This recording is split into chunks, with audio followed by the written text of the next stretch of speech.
Sri Aurobindo, Mira is my refuge. Good morning, Namaste, welcome all of you.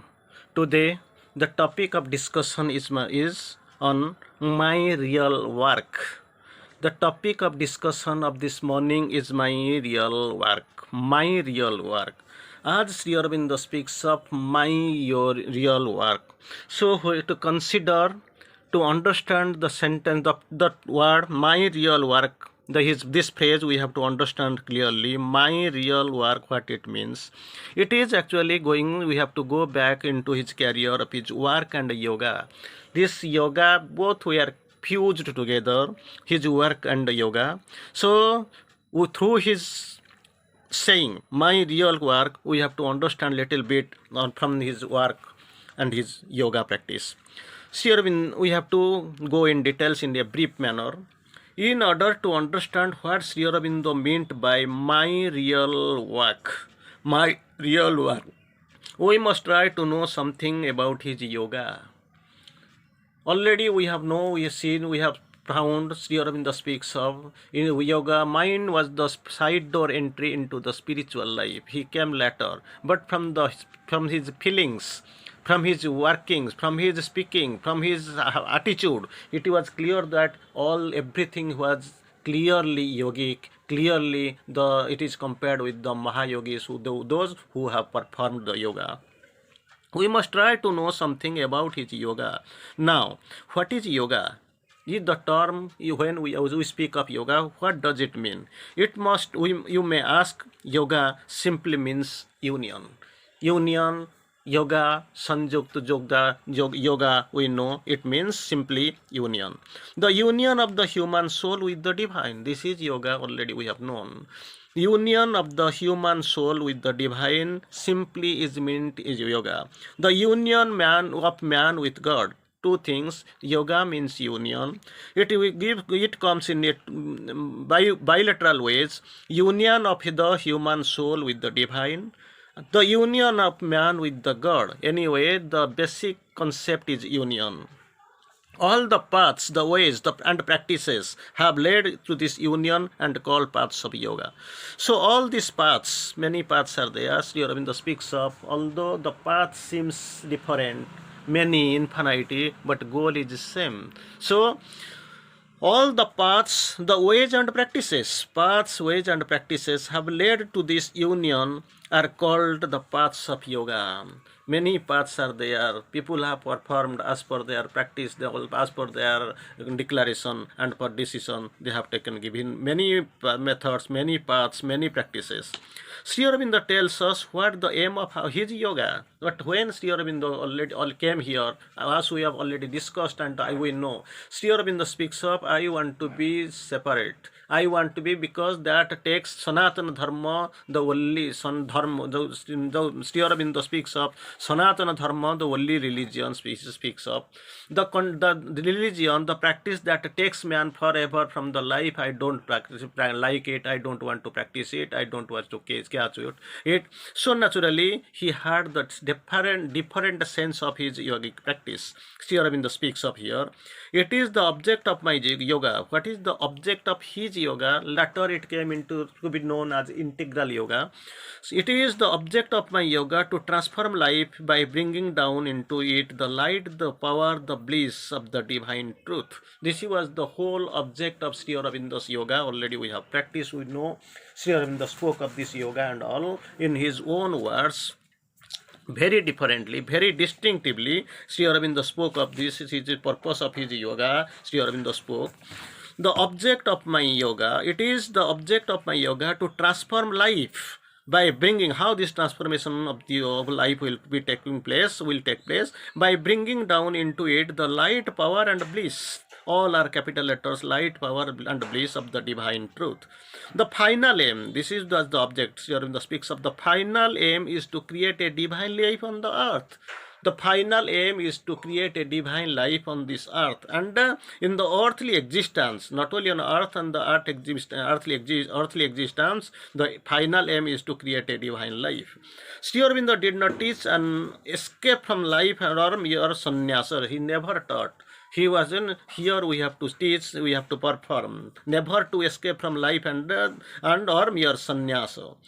He wanted the life to be a flame discovery of God, the brilliant thing we can be able to know, that flame discovery of the God he wanted to life of this. Transformation is the objective we have to give. This transformation only come by the descent of, by bringing down light, power and divine bliss into the divine truth. The purpose is to turn the life, the earthly life to the life divine. Then Sri Aurobindo speaks of, he wanted life to be, this life to be like this, a flame discovery of God. The world to manifest the unveiled unveiled divine. The veiled divine is now veiled inside here, in between, unmanifest in the condition of the unmanifestation and veiled position. So the purpose is that the world, he wanted to life to become a flame discovery of God, the world to manifest the unveiled divine. Divine must be unveiled, and he is not in a manifested position, he has to be manifested, manifest the unveiled divine. Sri Aurobindo speaks of here, says, we are here to do what the divine wills. We are here to do what divine wills, not with my interest or with the pressure of somebody or my family members or my kith and kin. We are here to do what the divine wills, and to create a world in which divine will can manifest its truth. Just imagine what was his initial period when he had just started. So, to create a world in which divine will can manifest its truth. Our yoga is not for our sake, but for the sake of the divine. Only in the spiritual atmosphere, for the spiritual seeker, the only agenda is, only truth is the divine, nothing else. This yoga is only meant for the divine, nothing else. Only for a spiritual seeker, the main point, the initial stop is there, and the process in the midst, and the final goal is the divine. And again, the object of yoga is to love the divine for the divine sake only. Love the divine for the divine sake, not for any human. Our yoga is meant only for the divine, not for the only. It concentrates and puts its direction, puts its motion, puts its objective on the divine, not or God, not on other self. So here in the spirit, to love the divine for divine sake alone, to be turned in our nature into the nature of the divine, entire seed our nature to the divine, to love the divine only for the divine sake, in our will and works and life to be the instrument of the divine. This is the true attitude we have to take. This is the purpose, this is the object. Sri Aurobindo was practicing and he has guided. This is the method, this is the purpose, this is the practice, this is the path we have to stick to. Its object is not to be a great yogi or a superman. Its object is not to be a great yogi or a superman. The divine alone is our object. The divine alone is our object. Once again to be quoted, this is the game, this is the object, this is the aim for which we are moving. But some of you may ask, what or who is the divine? Because only wherever and whenever you see this storm is coming again and again, that is the only divine. The question comes, then what is the divine to whom we have to adore? Who and or what is the divine? Sri Aurobindo, like the other ancient sages of the India, tells us, describes what is divine, that behind the appearance of the universe there is a reality. Universe is there, it is very much prominent, it is actually very much we can see it, but behind the universe there is a reality, a self in all things. The reality is there, a self in all things, the one and eternal, that is divine. Again I want to quote it. What is the people, many times they ask what is the divine. Mother has also speaks, the divine is what we adore and see in Sri Aurobindo. Sri Aurobindo in his own words he tries to explain what is divine. Sri Aurobindo speaks of, there is a reality behind the appearances of this universe, the self of thing, of a self of all things, one and eternal. This is divine. All beings are united in that one self and spirit. all things are united in that one self and spirit, but are ignorant of their true self and reality. They are united, but actually they are ignorant of their true self and reality. Because of a veil of the separation in their nature, this is for this nature, for this veil is put, so they are kept separated. For they have been separated. They are a veil of separation is in their nature. They are unable to move. They are ignorant of their true self and reality. But how shall we know?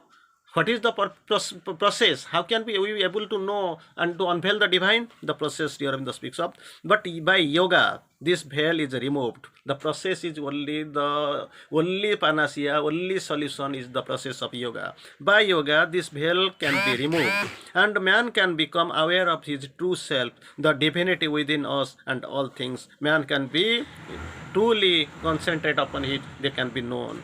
Then they can know. So there comes the process of in yoga. We have to that there comes the next process is evolution.